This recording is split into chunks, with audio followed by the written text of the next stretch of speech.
So thank you, Drishta Prabhu, for inviting me.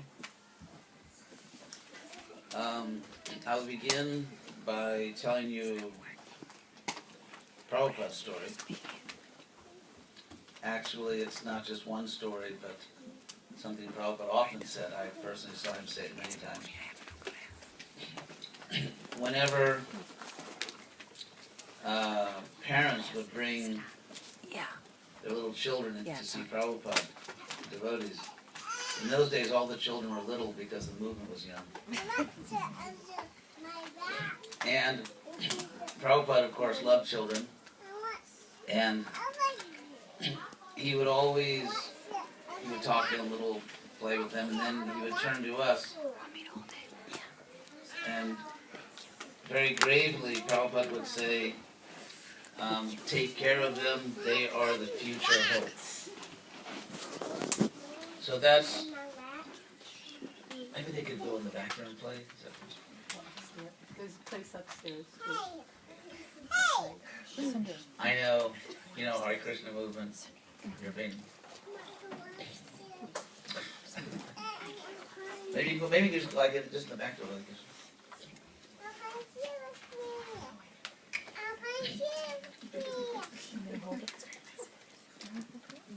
I'm good.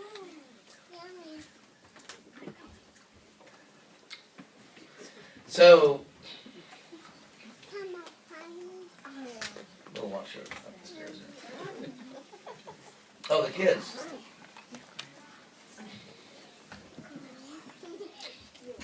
Sure, they have more interesting things to do than to listen to me talk philosophy. So,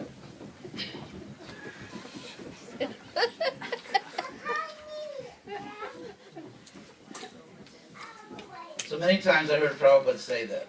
Again, he would play with the children, and then he would say to us very seriously that you must take care of them. They are the future hope for the world.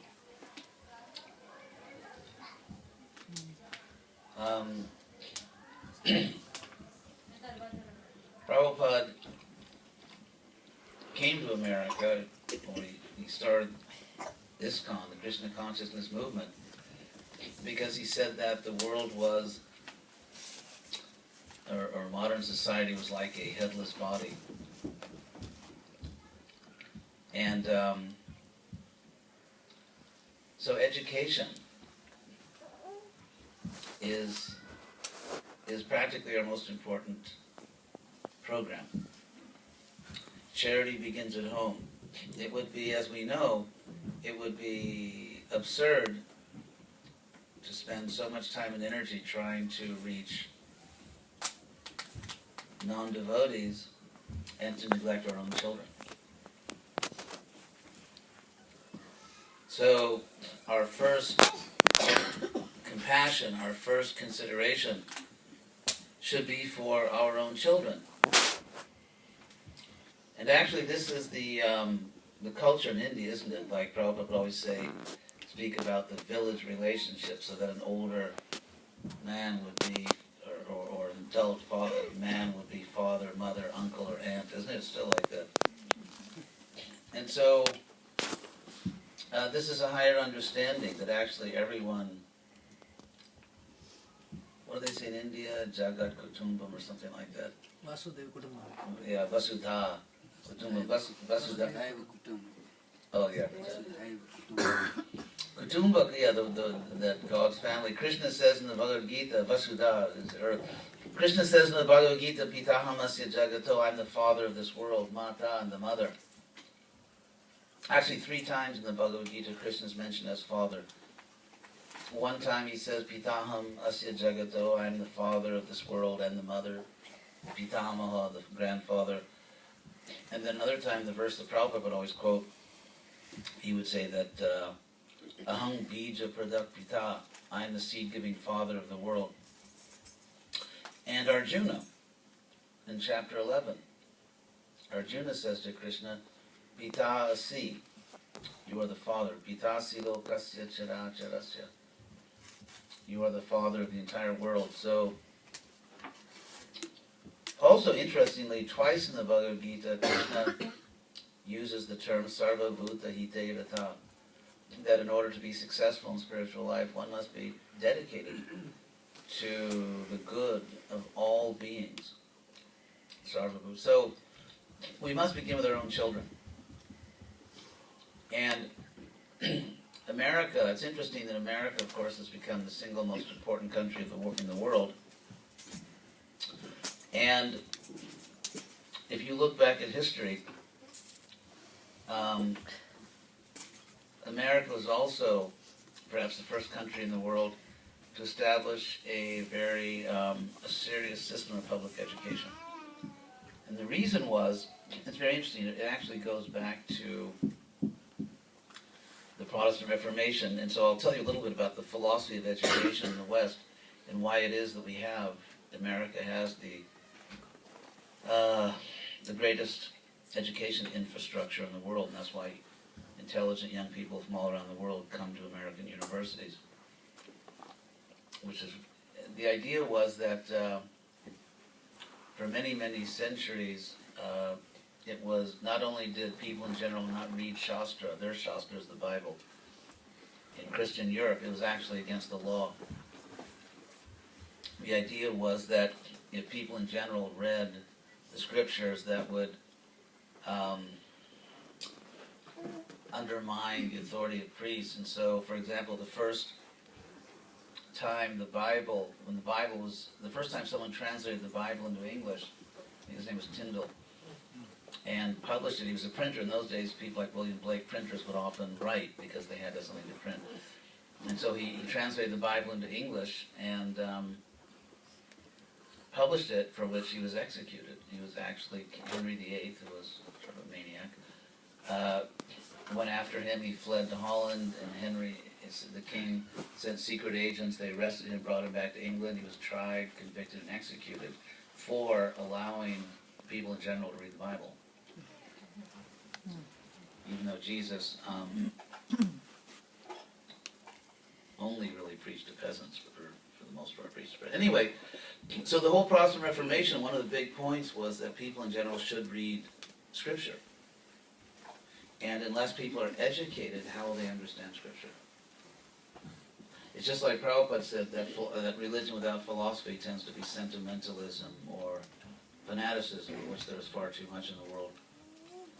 And so Prabhupada himself was always emphasizing to his disciples, read my books. I remember Prabhupada was exasperated because the devotees tended not to read his books. And, among all due respect to all the devotees in the world, few of them are, let's say, born theologians. And I remember one time Prabhupada was giving a Bhagavatam class in Los Angeles, and he said sarcastically, it was a joke, that you were selling so many of my books, because we were then. He said, so if someone on the street asks you, do you read the books? Say, no, sir, I don't read them, I just sell them. Mm-hmm.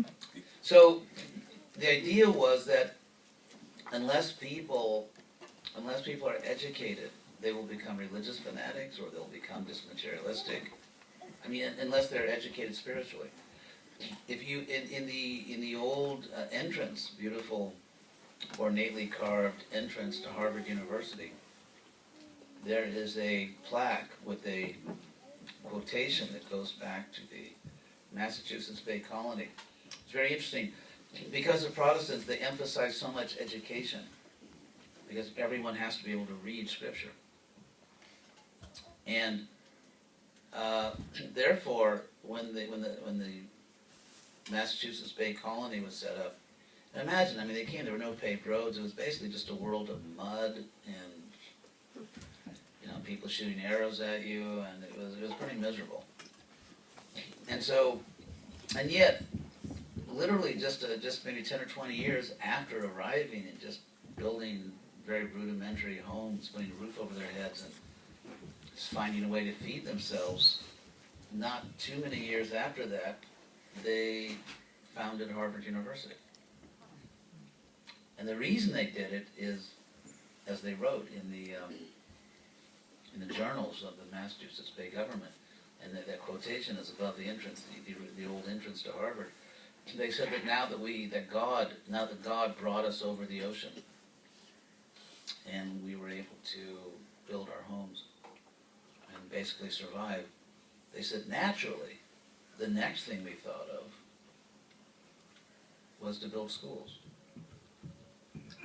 The next thing we thought of was to build schools because they said because our fear, it's so important not to leave for future generations uneducated clergy, teachers, spiritual teachers. So, and that's why the whole system of democracy was based on public education. That's why it was in America that you had this invention, the system of public education, of land-grant universities. That's why you have things like North Carolina State University, or the University of North Carolina. That's why every state started to build universities, because how can people be pious? How can people behave properly? How can they vote properly? How can they understand the purpose of life if they're not educated?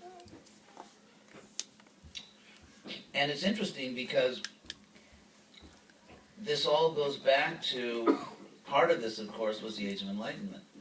In the 18th century, the idea being that rather than being fanatical or blind or doing things just out of mindless tradition, human beings should live a rational life. Human beings should be reasonable. They should know what they're doing. Everything we do should be scientific. For example, we eat certain foods. Why? Because, of course, we offer our food to Krishna. But let's say, even among different options for prasadam, we eat certain foods that we know scientifically they're healthy, that our body belongs to Krishna. That our body belongs to Krishna, and we have to take care of it. Therefore, we have to eat healthy food. Or, why do we accept Prabhupada? Why do we accept Krishna? Because there's a spiritual science. There's a spiritual science. And we know this is in our ultimate self-interest. And that's why we want to teach it to the world, because it's in the highest self-interest, the highest interest of the world, to learn Krishna consciousness. So, with our own children,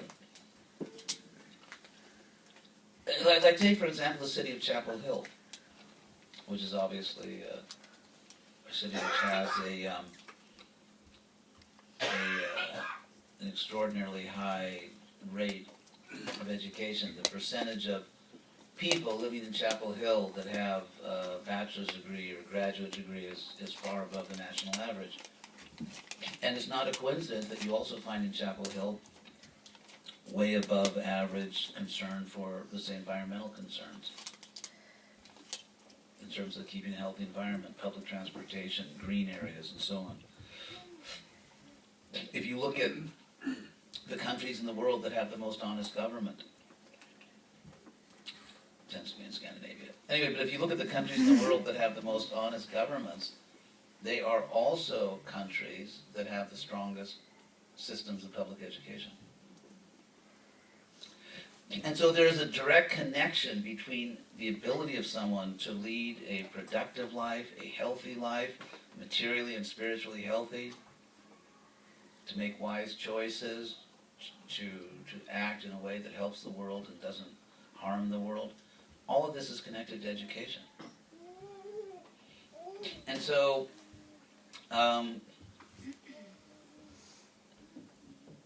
then a word about sociology.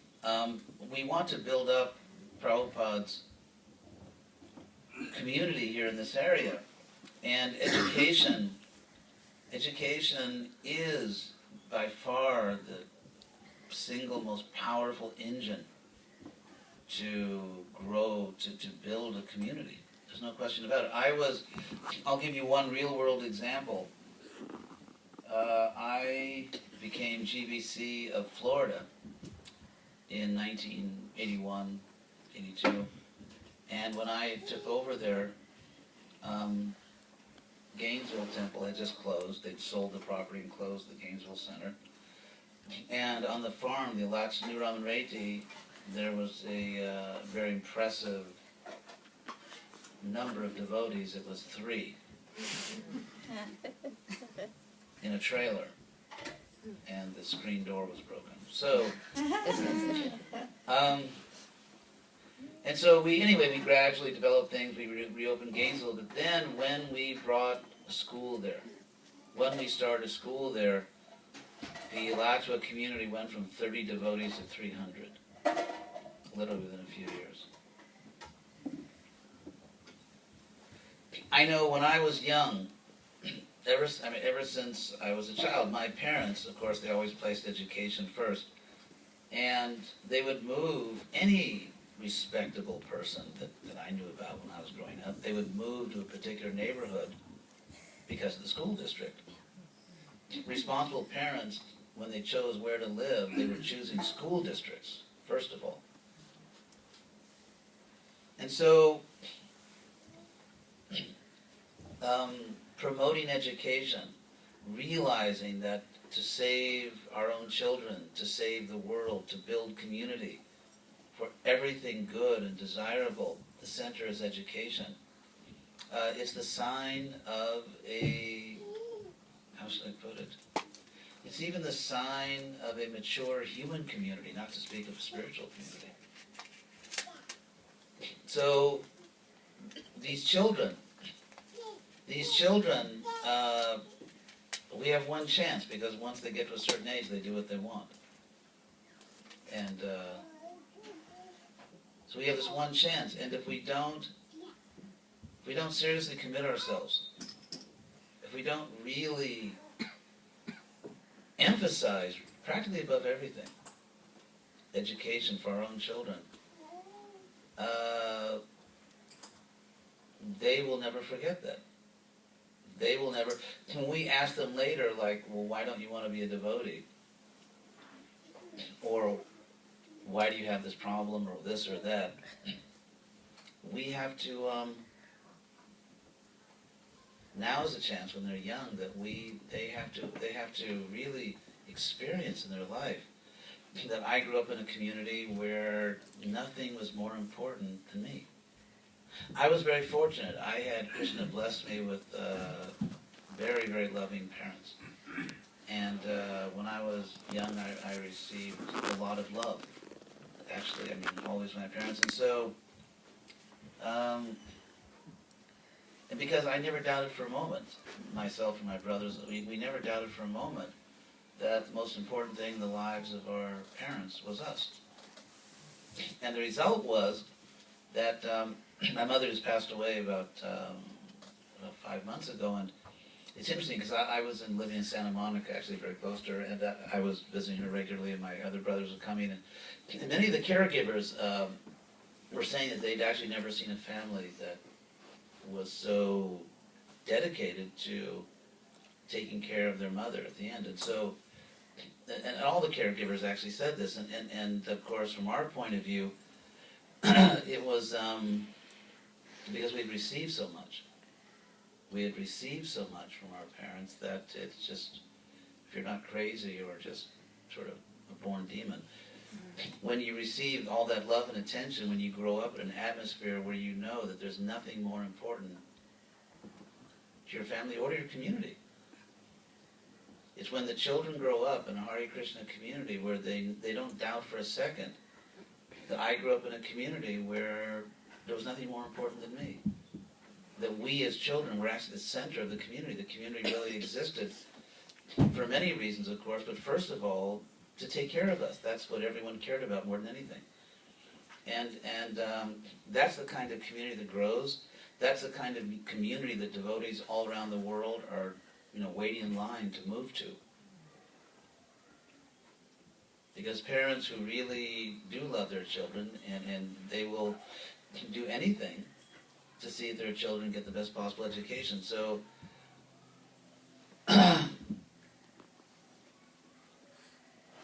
and you can't, what I've seen over and over again, there are unusual children or unusual souls who, even though their parents are kind of, I don't know, not the best, but somehow they overlook that and they still like Krishna or they still like Prabhupada.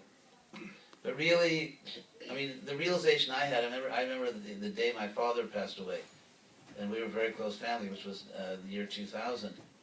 I remember I was laying in bed at night, I couldn't sleep, I was just thinking, and the realization I had, the deepest realization I had, was that my first experience of God consciousness was through my parents. Because actually Krishna says that I'm the father and mother of this world. And so mothers and fathers don't automatically love their children. Mothers and fathers love their children because Krishna, in the heart of the mother and the father, inspires them to love their children. I mean, lions sometimes eat their children and other creatures. So, and we know that there are parents who abuse their children. But when a mother or a father loves their child, it's because they are connected to Krishna in the heart, whether they know it or not. And they are actually transmitting as instruments Krishna's love for that child, Krishna's motherly love, and Krishna's fatherly love. And so I realized that that was my first experience. And as we know, I mean, this is developmental psychology 1A, that very little children, they see their parents practically as God. And so, so to be a parent, I mean, the Bhagavatam, the verse Prabhupada always quoted from the 5th canto, that Pita nasasyat, janani nasasyat, guru nasasyat, don't be a guru, don't be a father, don't be a mother, namochayet, unless you can liberate those who depend on you. And so, therefore, to be a father or mother is to take directly the position of God's representative. That's what it means to be a father or mother. In fact, in that Bhagavatam verse, the guru and the father and the mother are all put on the same level. I mean, I've experienced it so much myself. I can't say so many, thank God, but I have had enough. I mean, I've had disciples enough to really make me wonder about it, but who in their relationship with me, it's like, if they had a bad relationship with their father, it's like they take it out on me because I'm the guru, and they just have this irrational, inappropriate behavior going back to their bad family relations. So the effect, the influence of a mother or father is just enormous. It practically is one of the main determining factors of how the child will grow. And as a community, as a Krishna-conscious community, we cannot be in the bodily concept of life. We cannot think that, oh, that's just your kid. That's not my kid. I mean, what hope is there for the world if even the Vaishnavas are in the bodily concept of life? So, the community, as a community, the children are our children. And we should do everything possible to save them spiritually, to educate them,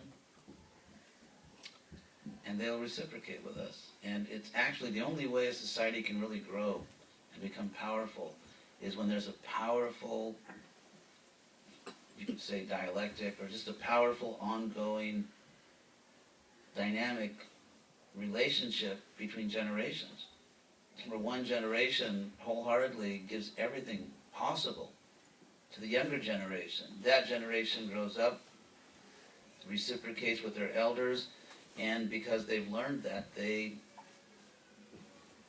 offer that same love and attention to the next generation. It was because, again, I consider myself very fortunate. I had such loving parents that I just naturally love children, because as a child I was so loved, and so it was just a natural thing. We set up a Gurukul, actually went back in the old days when I was at GBC, of a huge zone, back in the days when Prabhus were Prabhus. And in Brazil, we set up one of the major Gurukulas in the world, which was sort of the South American Gurukula.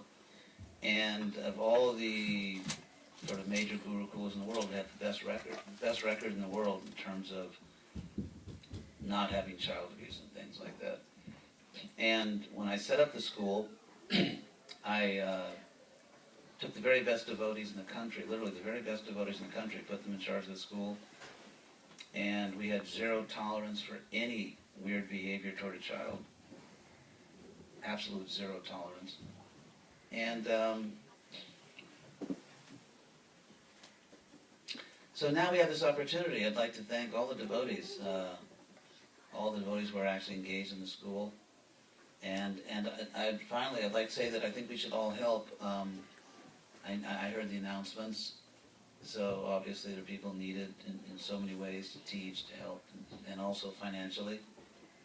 And we should all continue to help the school financially. This community ultimately cannot grow in a truly dynamic way unless there's education.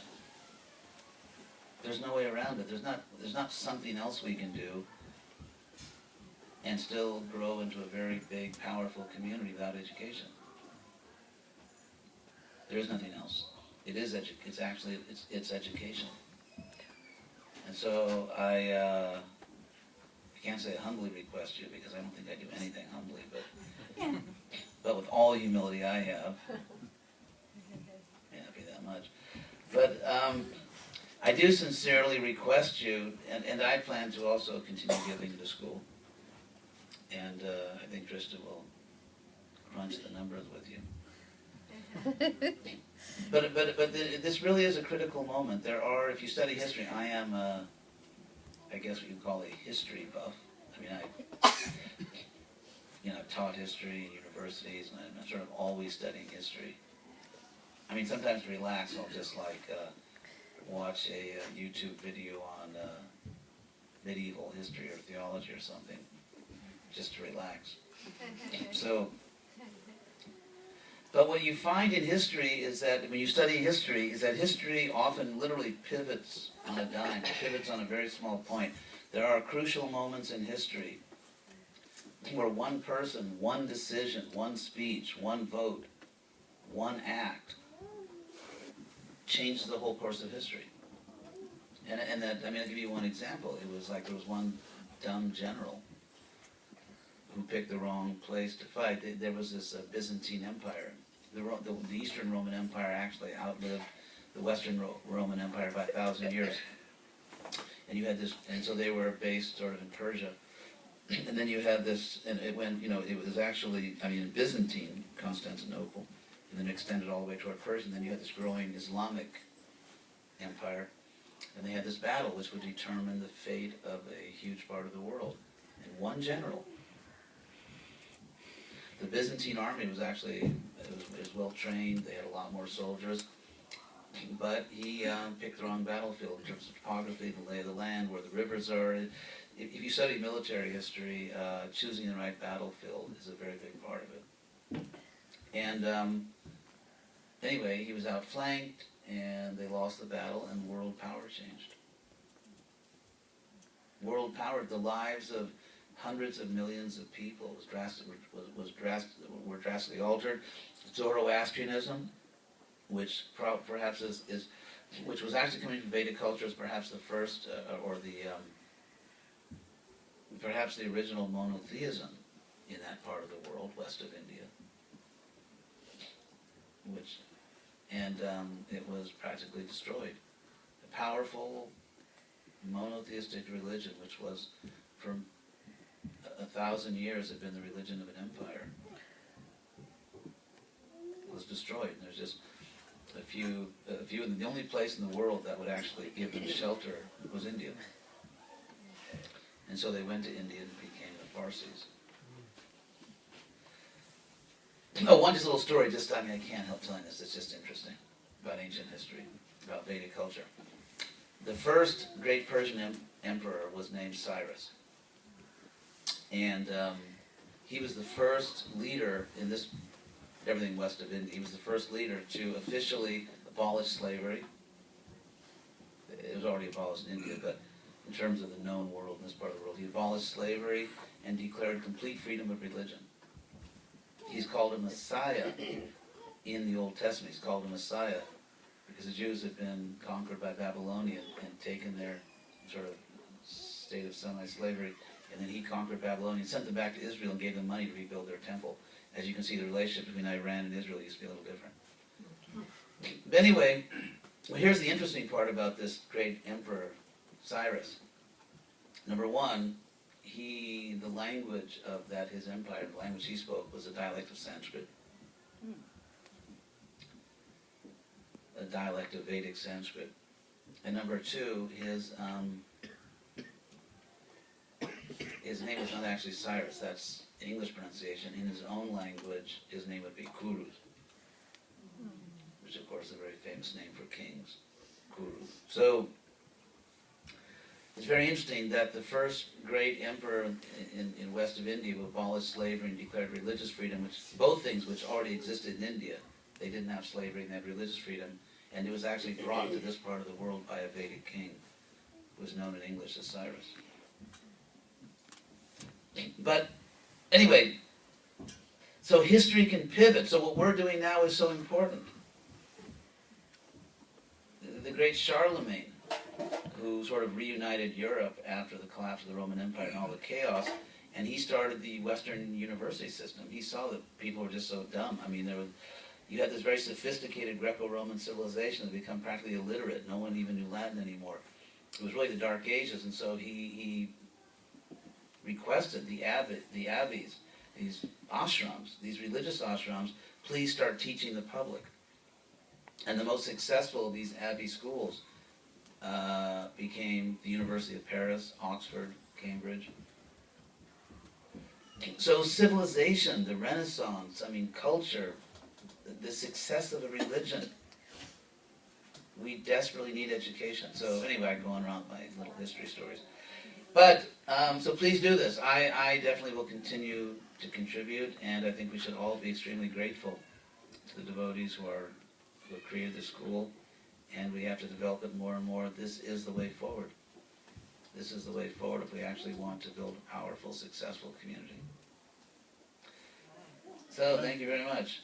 Thank you. Hare Krishna.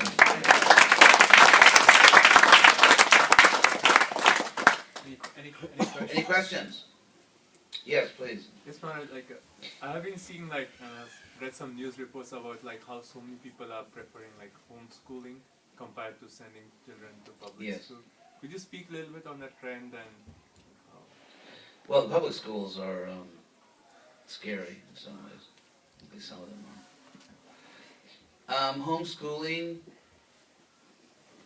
usually I would say there are good statistics for homeschooling. And I think one of the reasons is that parents who choose to homeschool because it's a major commitment. It takes a lot of time, it takes a lot of patience. And so parents who do homeschooling, I would say, the statistics will show, tend to be themselves educated. They tend to be parents who are very concerned about education.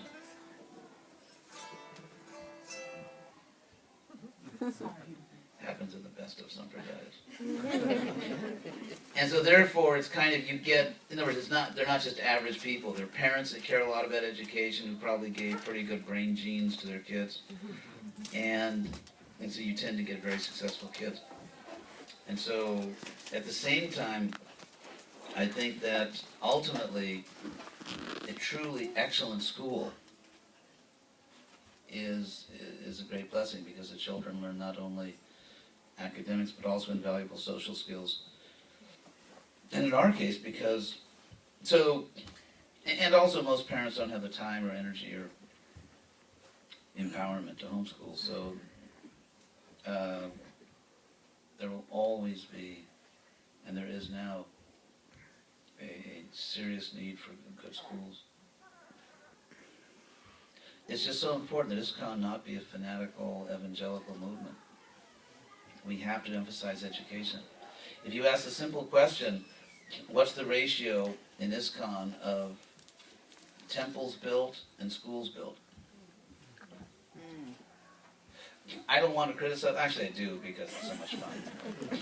But I'll try not to relish the criticism. I'll try just to make it fairly and modestly. And that is that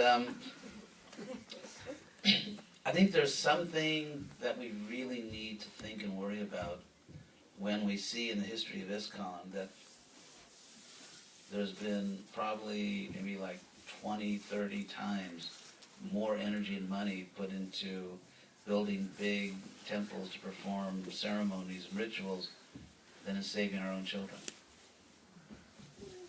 And when you have a society that's more concerned with elaborate, ornate rituals than they are with saving their own children,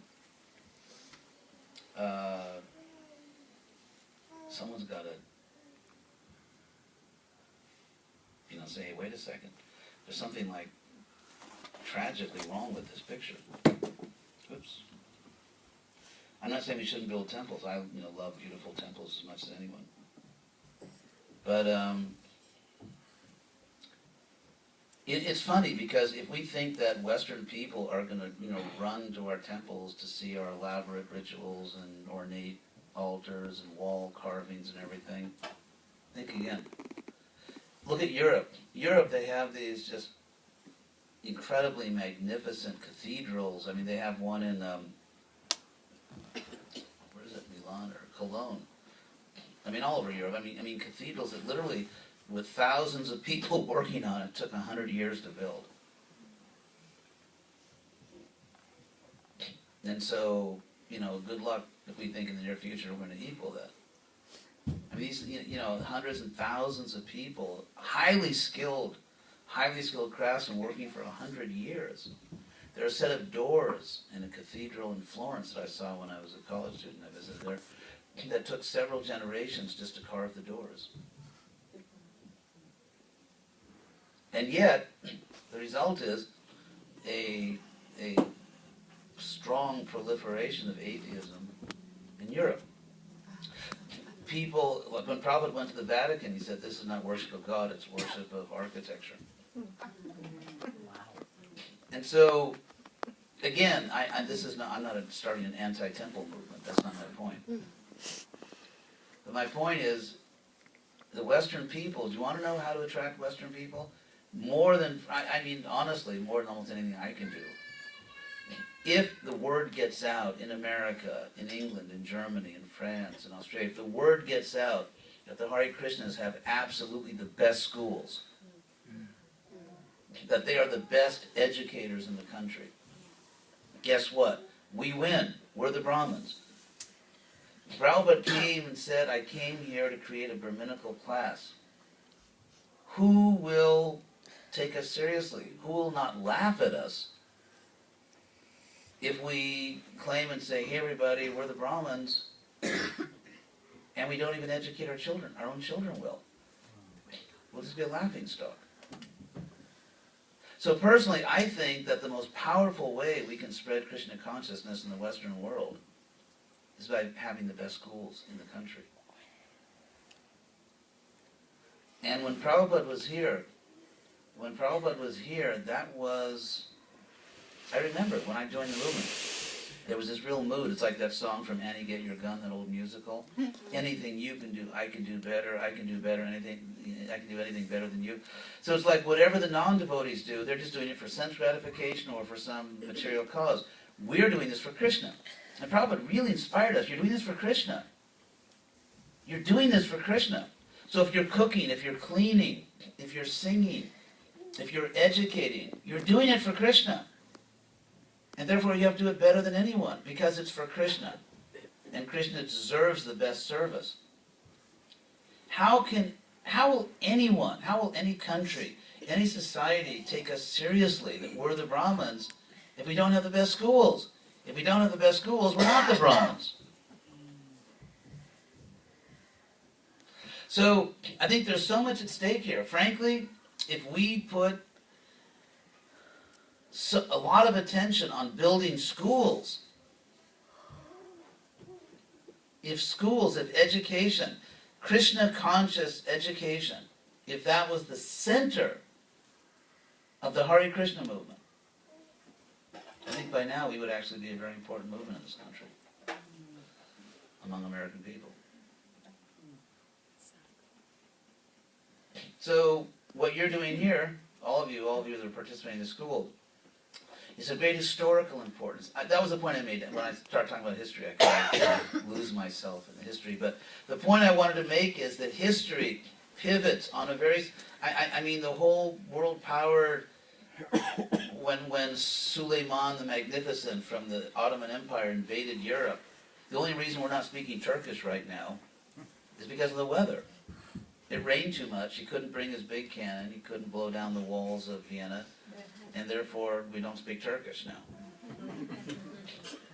In the same way, when the Spanish Armada attacked England, it was just because, again, the weather. Or it can be the weather. It can be the decision of one person. That if you know history, you know that again and again and again, the whole world changes because one person did or didn't do something.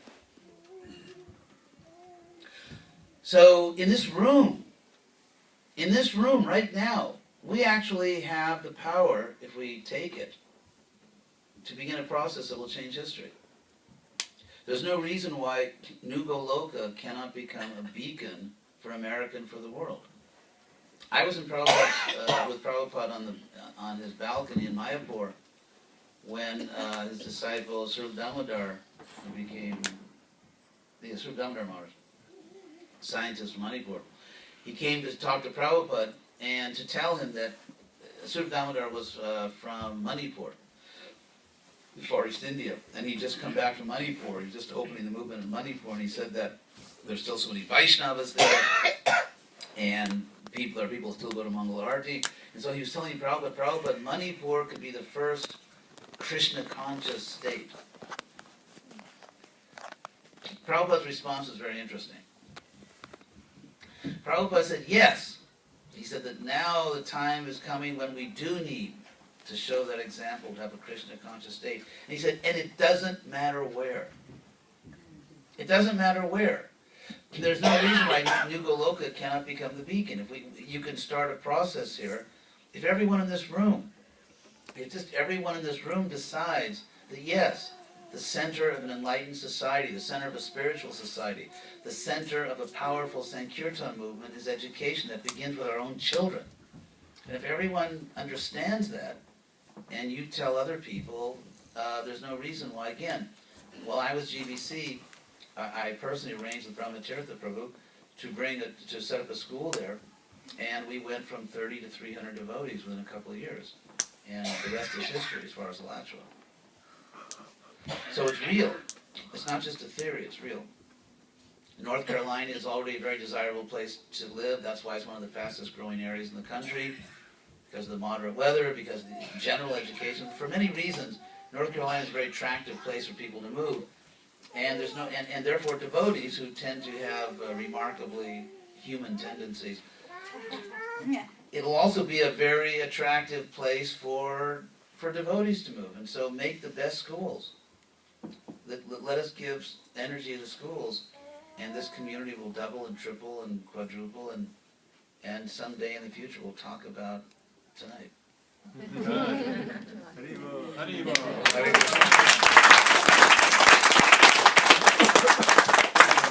Yes, so it's sort of been a long year, so I'm going to retire in the sense of, and I'll turn it over to Tristan. But I'd like to personally thank all of you who are working on the school. Thank you very much. Hare Krishna.